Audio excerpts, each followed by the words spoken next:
Good morning বন্ধুরা। আবার তিন ডাইনি নামে আবার কিছু বলতে আসলাম।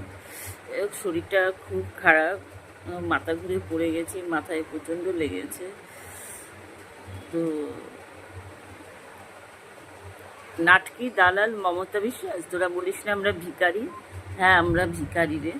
কেন তোদের মতো অত ছেলে ধরে আমার আমার মেয়েকে দিয়ে বা দেহ ব্যবসা করাই না, আমিও দেহ ব্যবসা করি না, ঠিক আছে? তোরা দেহ ব্যবসা করিস, ওই জন্য তোদের অনেক পয়সা, তোদের খাই বেশি, তোদের ড্যাশ জায়গায় ভরতে হয়, ওই জন্য তোদের অনেক পয়সা। আমরা দেহ ব্যবসা করে পয়সা উপার্জন করি না, আমরা খেটে পয়সা উপার্জন করি। আর তোরা দেহ ব্যবসা করে পয়সা উপার্জন করিস, ওই জন্য তোরা খুব বড় লোক, তোরা কোটিপতি।